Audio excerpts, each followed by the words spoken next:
Selamat pagi, apa kabar pemirsa TVR Parlemen dimanapun Anda berada. Berjumpa lagi dalam program TVR 09 bersama saya Alfa Triski dan tentunya dengan rekan saya. Dan saya Elisa Purba. Pemirsa, dalam 30 menit ke depan kami akan sajikan kepada Anda sejumlah berita nasional, khususnya dari sudut pandang DPR RI sebagai referensi Anda dalam memahami dinamika politik, hukum, ekonomi, sosial, dan budaya di Indonesia. Dan pemirsa TVR Parlemen, inilah TVR 09 selengkapnya.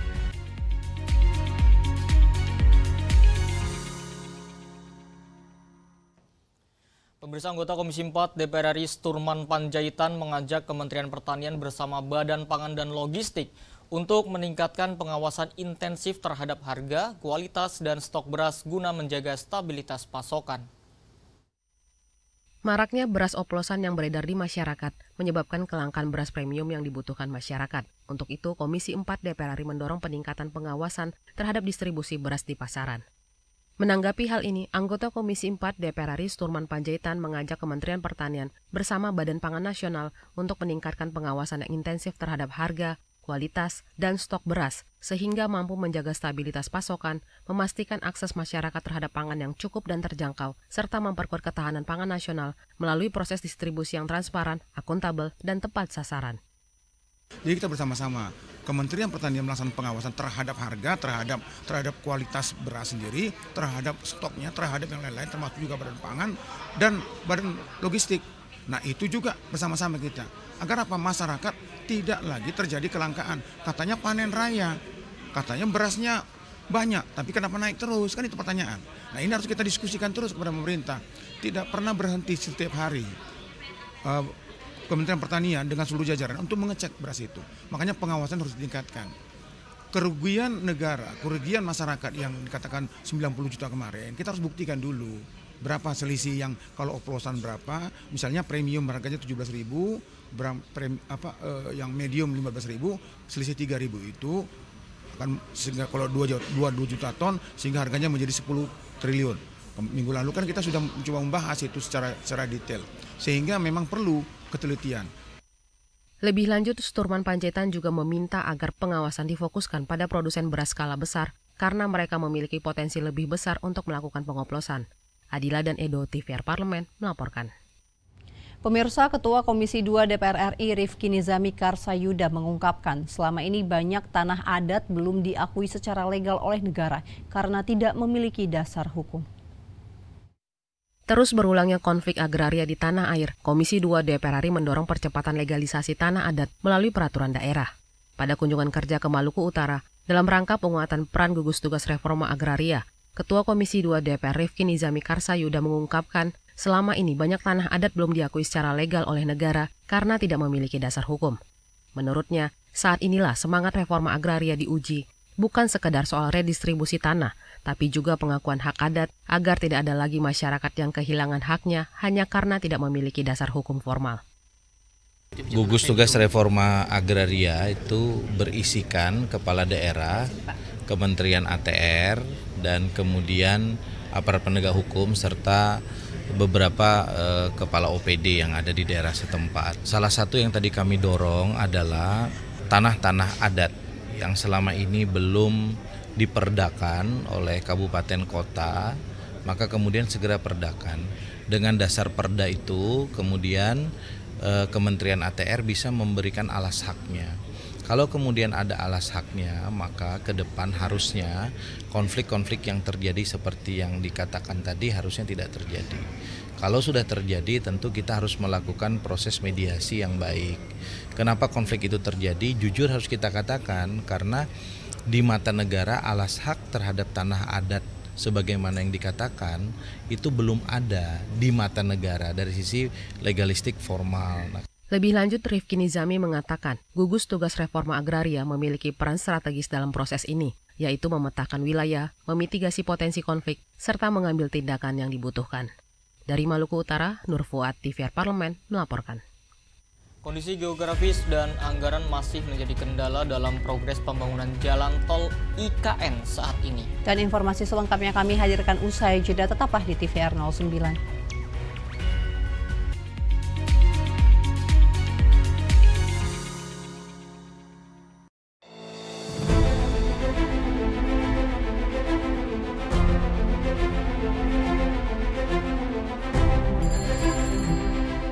Apa yang berubah dari suara rakyat selama 80 tahun? Dulu, suara rakyat menggema dari ruangan ini. Diperdebatkan, dimusyawarahkan, diputuskan. Hari ini, suara itu tetap hidup. Lebih banyak suara, lebih besar tantangan. Tapi semangatnya tetap sama.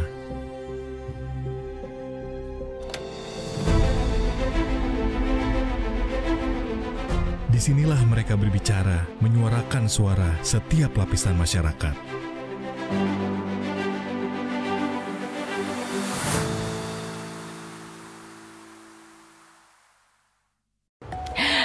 Pemirsa TVR Parlemen, apa kabarnya Anda? Untuk memperingati hari ulang tahun DPR RI yang ke-80, TVR Parlemen mengadakan spesial talk show bertajuk DPR RI Dulu dan Kini. Bersama saya Diana Valencia, kita akan bersama-sama mengulik perjalanan DPR RI dari masa ke masa, dari pasca kemerdekaan, era reformasi hingga kini menuju parlemen modern. Tentunya saya tidak sendiri, bersama dengan narasumber yang istimewa. Hanya di TVR Parlemen pada hari Jumat 29 Agustus 2025. Jangan sampai kelewatan untuk bisa merayakan hari jadi DPR RI yang ke-80. Mari kita rayakan bersama DPR RI dari masa lalu, masa kini, dan juga menuju parlemen modern.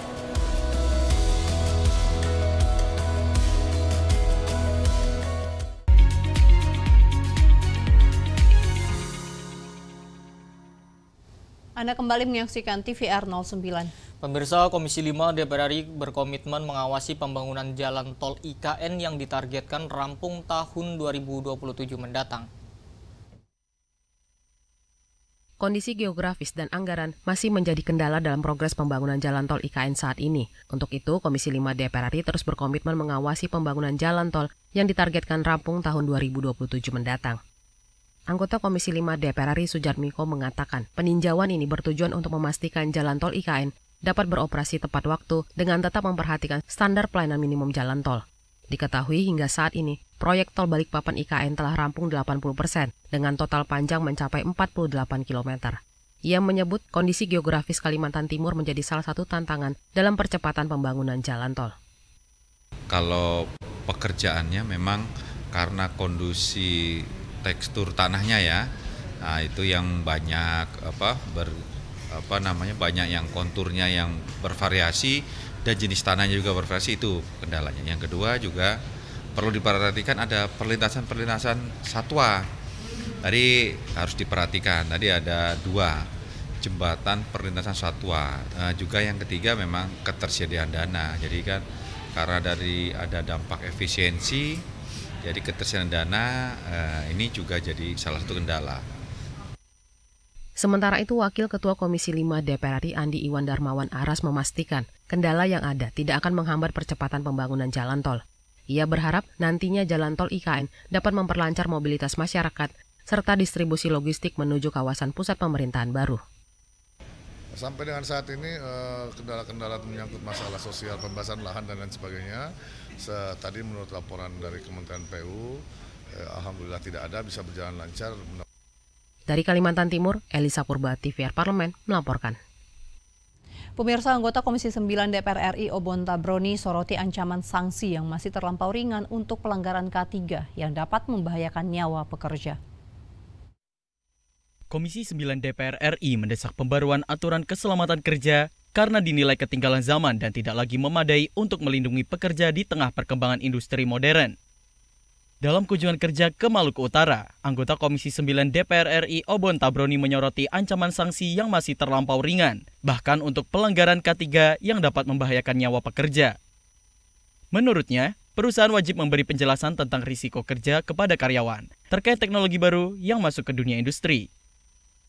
Menurut Obon, kecelakaan kerja umumnya dipicu oleh kelalaian tenaga kerja, kesalahan prosedur yang dirancang manajemen, dan peralatan yang tidak memenuhi standar. Ketiganya perlu diantisipasi melalui pembaruan kebijakan yang tegas. Perusahaan yang tidak menerapkan norma K3. Norma K3 itu apa? Dari mulai safety, mulai misalnya air plug atau yang lain, kalau nggak salah dendanya sekitar 200.000. itu kan sudah ketinggalan itu. Kemudian juga teknologi kan berubah. Teknologi berubah harus dibarengi dengan perubahan dari undang-undang. Kemudian juga khusus untuk yang dilakukan di Maluku Utara ini, yang pertama perusahaan mesti dan harus menjelaskan tentang dampak-dampak bahaya-bahaya atau persoalan kaitan dengan K3, misalnya mesin ini akan berdampak segala macam. Karena K3 itu kan persoalannya bukan hanya pada ada beberapa faktor. Pertama faktor manusia, itu bisa terjadi karena manusianya. Selain itu, Obon juga mengatakan penetapan UMR variatif berdasarkan sektor atau jenis usaha perlu dikaji lebih lanjut sebagai salah satu solusi masalah upah di Indonesia. Dari Maluku Utara, Domi Titiheru, TVR Parlemen melaporkan. Anggota Komisi 12 DPR RI Benianto mengatakan strategi pengembangan proyek LNG harus diimbangi proses sosialisasi manfaat kepada masyarakat dan pemberian CSR yang membantu mengatasi masalah sosial. Keterlibatan masyarakat menjadi kunci pada proses pengembangan proyek Liquefied Natural Gas atau LNG di Bali. Komisi 12 DPR RI meminta PT PLN untuk mempertimbangkan rekomendasi dari Kementerian Lingkungan Hidup dan berupaya menyelesaikan masalah sosial yang muncul di sekitar kawasan LNG. Anggota Komisi 12 DPR RI Benianto mengatakan strategi pengembangan proyek LNG harus diimbangi dengan proses sosialisasi manfaat kepada masyarakat dan pemberian CSR yang membantu mengatasi masalah sosial, seperti akses pendidikan, kesehatan, serta mengurangi angka kemiskinan. Kalau proyek ini mau berhasil ke depan, tolong dilibatkan masyarakat. Kemudian pengawasan lingkungan hidup juga terhadap, apalagi di Bali ini adalah daerah pariwisata. Di sisi lain, anggota Komisi 12 DPR RI Zulfikar Hamonangan menyarankan Kementerian SDM dan PLN melakukan pemetaan data yang akurat agar menjangkau seluruh wilayah dalam pengembangan infrastruktur kelistrikan. Nah, sekarang ini kan kita Komisi 12 sedang mendorong pemerintah dan Kementerian SDM juga bersama dengan PLN juga sudah siap untuk kita mengelistrikkan 10.000 desa. Namun di luar dari 10.000 desa itu juga di setiap kabupaten kota, provinsi khususnya di Bali juga masih banyak warga-warga masyarakat yang terdekat yang wilayahnya masuk di perkampungan itu juga belum teraliri listrik. Makanya selain daripada 10.000 desa juga harus ada pemetaan data yang lebih akurat. Dari Provinsi Bali, Abdul Ajib, TVR Parlemen melaporkan. Pemirsa, setiap tahun triliunan rupiah digelontorkan untuk bantuan sosial. Sebuah kebijakan yang seolah menjadi jawaban cepat atas jeritan masyarakat kecil. Namun apakah benar bansos dapat memutus rantai kemiskinan? Informasi selengkapnya tetaplah di TVR 09.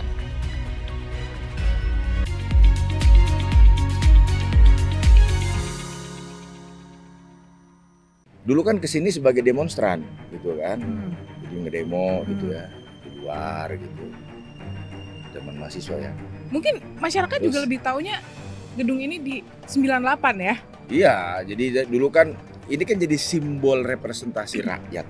Gedung ini, tempat kita sekarang duduk ini tidak pernah ditujukan sebagai gedung parlemen. Bung Karno dengan teman-teman pemimpin ya, dunia selatan, ya, dunia ketiga lah gitu, mereka berkumpul menggagas satu pertemuan ya untuk mengadvokasi bangsa-bangsa yang belum merdeka tadi. Masih banyak pertanyaan di masyarakat. Sebenarnya ini gedung bentuknya apa sih? Si gedung itu tidak pernah didefinisikan mirip apa. Tapi kemudian semakin dia berhasil menciptakan wacana diskusi, berhasil menciptakan polemik segala macam, itu makin berhasil. Kalau saya menafsirkannya, inilah kekuatan imajinasi bangsa Indonesia saat itu dalam menciptakan sebuah gedung yang juga lambang imajinasi sebuah bangsa. Lihat dong Monas, lihat beberapa gedung di sini ya, yang didesain waktu itu masih berdiri kokoh dan nggak ada bandingannya. Semangat itu sebetulnya sama gitu. Kita kan yang di DPR juga sama, gitu kan, kita di DPR juga sama, semangatnya sama. Jadi spirit pembebasan, spirit anti penindasan ya ada di gedung ini. Apa langkah yang seharusnya dilakukan atau Bapak sendiri mungkin untuk bisa mengembalikan kepercayaan masyarakat terhadap DPR kalau memang DPR itu hadirnya sangat penting di masyarakat? Wajar ya kalau misalkan sekarang timbul begitu banyak kekecewaan, kemarahan. Memang tugas DPR itu parlemong, ngomong aja. Nah, ngomong itu ketika di sini nih, ya kan? Nah, ketika balik ke masyarakat mestinya kerjanya, gitu dong.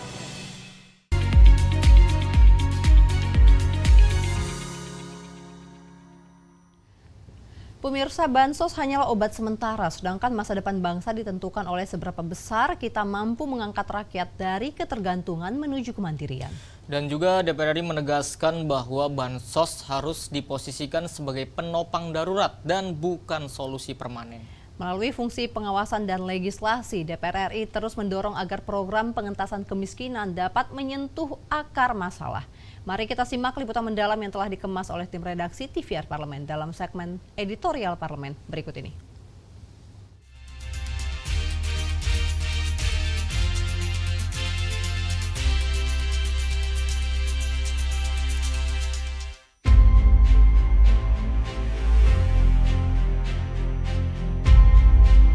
Program Bansos atau Bantuan Sosial adalah program dari pemerintah yang bertujuan untuk memberikan bantuan langsung kepada masyarakat yang kurang mampu atau rentan secara ekonomi.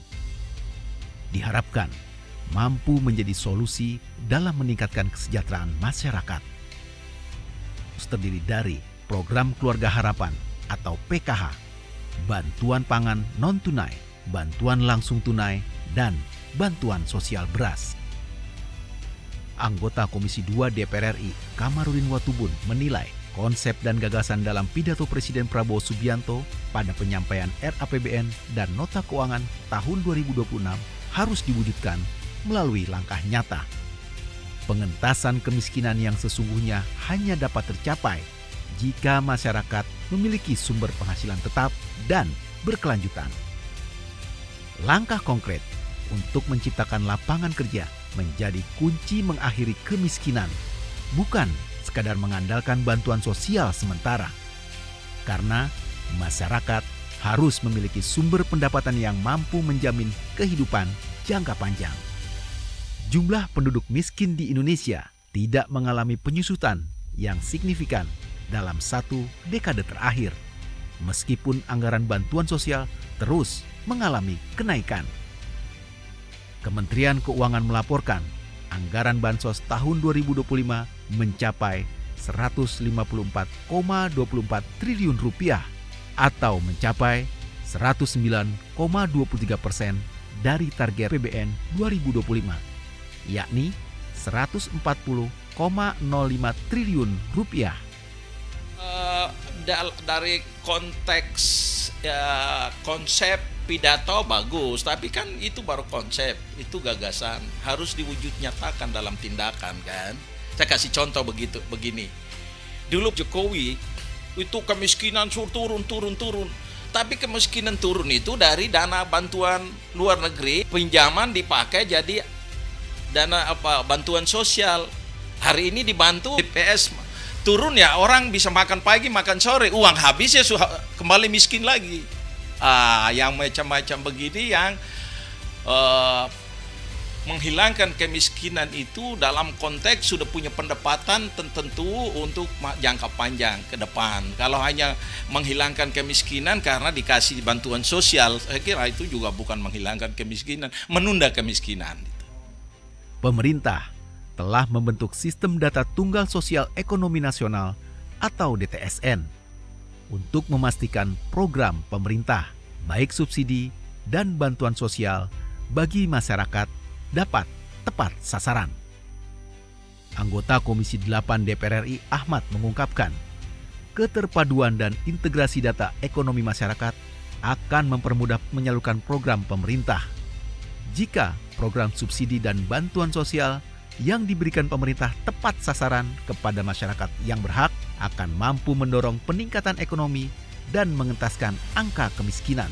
Itu data tentang sensus ekonomi nasional, artinya satu pintu.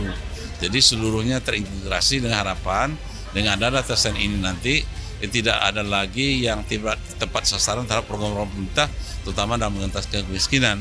Dengan data sen ini terpadu semua, terseleksi dengan baik, Sehingga kita harapkan setiap program-program pemerintah ini dalam rangka mengentaskan kemiskinan sosial dan segala macam itu sehingga tepat sasarannya, karena ini sudah terpadu. Siapapun yang membutuhkan data mengenai tentang orang miskin itu di TSN, membutuhkan bantuan sosial itu ada di TSN, membutuhkan bantuan kesehatan itu ada di TSN. Pokoknya seluruh data tentang sensus ekonomi ini ada di lembaga di TSN. Pengentasan kemiskinan menjadi bagian penting dalam pembangunan bangsa Indonesia. Upaya yang bisa dilakukan pemerintah bisa dari berbagai aspek.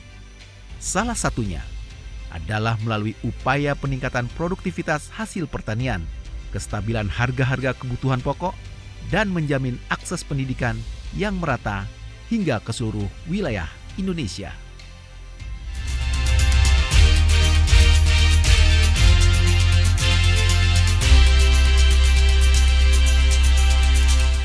Ya Elisa dan juga pemirsa, kalau kita berbicara gedung DPR RI tempat kita berada sekarang nih Elisa, ini tidak hanya sebagai tempat para wakil rakyat memperjuangkan aspirasinya, tetapi juga merupakan salah satu gedung bersejarah di Indonesia. Nah, infonya nih Alfat, gedung DPR RI ini dibangun pada tahun 1965. Awalnya gedung DPR RI dibangun untuk acara Conference of the New Emerging Force atau CONEFO oleh Presiden Soekarno. Dan pemirsa, sesaat lagi kami akan mengajak Anda untuk melihat tempat-tempat ikonik di DPR RI. Untuk itu jangan kemana-mana, tetaplah bersama kami di TVR 09.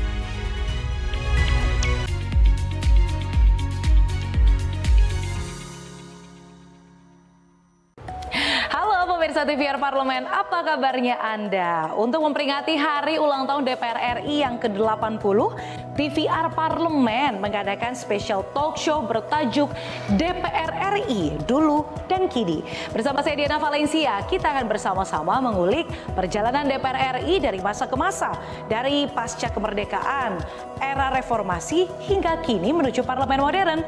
Tentunya saya tidak sendiri, bersama dengan narasumber yang istimewa. Hanya di TVR Parlemen pada hari Jumat 29 Agustus 2025. Jangan sampai kelewatan untuk bisa merayakan hari jadi DPR RI yang ke-80. Mari kita rayakan bersama DPR RI dari masa lalu, masa kini, dan juga menuju parlemen modern.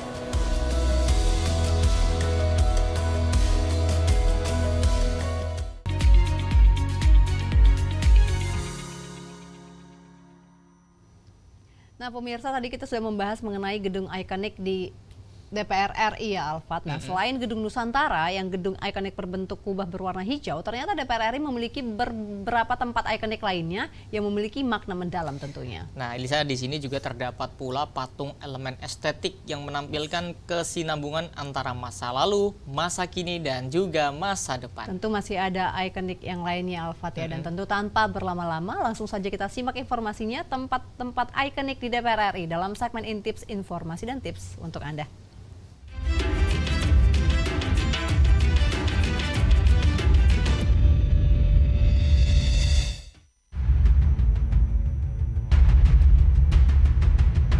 Hai pemirsa TVR Parlemen, Intips kali ini akan mengajak pemirsa jalan-jalan di seputar kawasan Parlemen Senayan, Jakarta. Kira-kira lokasi mana saja yang menjadi ikonik di kawasan ini? Let's check it out.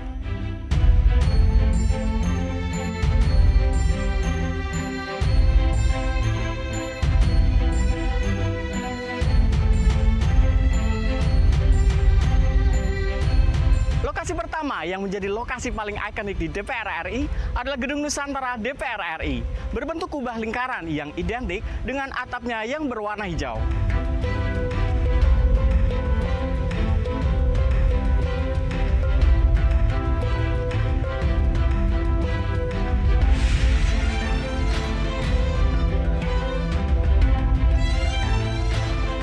Ini digagas oleh Presiden pertama RI, yaitu Insinyur Soekarno, dalam menyelenggarakan CONEFO atau Conference of the New Emerging Forces. Arsitektur gedung ini merupakan hasil rancangan karya Suyudi Wiroatmojo yang ditetapkan dan disahkan oleh Presiden Soekarno pada tanggal 22 Februari 1965. Gedung ini biasa digunakan dalam acara kenegaraan seperti pelantikan Presiden RI, pelantikan anggota DPR RI, dan sidang tahunan MPR RI, sidang bersama DPR RI dan DPD RI, serta sidang paripurna DPR RI. Gedung ini juga merupakan saksi sejarah peristiwa reformasi di tahun 1998. Ribuan mahasiswa berunjuk rasa dan menduduki atap gedung DPR MPR menuntut dilengserkannya Presiden Soeharto dari kursi kepresidenan dan menjadi saksi berakhirnya masa pemerintahan Orde Baru. Di depan gedung Nusantara DPR RI terdapat Tugu Estetika yang menjadi salah satu lokasi ikonik di DPR RI. Dan Tugu ini mempunyai dua makna pemirsa. Yang pertama menjadi simbol dari ikatan MPR, DPR, dan DPD RI. Yang kedua menjadi simbol dari perjalanan hidup manusia, yaitu masa lalu, masa kini, dan masa depan.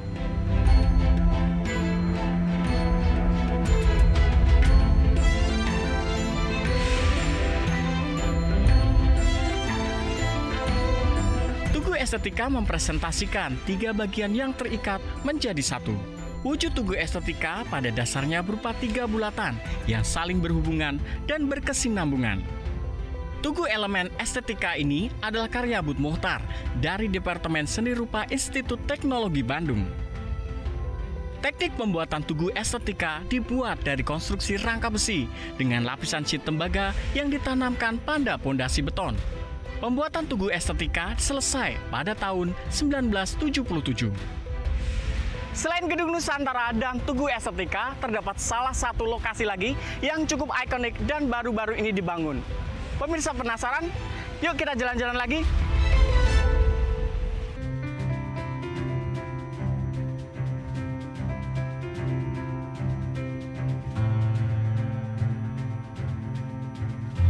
Nah pemirsa TVR Parlemen, saat ini saya sudah berada di salah satu lokasi menarik yang ada di DPR RI, yaitu Taman Energi DPR RI.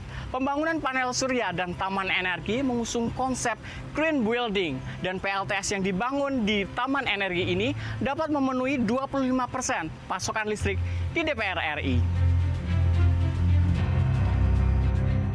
Taman Energi merupakan pembangkit listrik tenaga surya yang dibangun untuk memenuhi kebutuhan tambahan listrik di Gedung Wakil Rakyat. Penggunaan panel surya di Kompleks Parlemen menjadi komitmen Dewan dalam upaya menyelamatkan bumi dari ancaman perubahan iklim. Ketua DPR RI, Dr. Honoris Causa Puan Maharani mengatakan, DPR harus memimpin dan memberi contoh upaya-upaya nyata dalam mencapai tujuan pembangunan berkelanjutan atau Sustainable Development Goals atau SDGs yang menjadi agenda dunia. Itu tadi beberapa lokasi ikonik yang ada di Kompleks DPR RI. Lokasi-lokasi ini syarat makna dan menjadi saksi bagaimana dari tahun ke tahun wakil rakyat memperjuangkan dari aspirasi rakyat Indonesia. Dirgahayu DPR RI.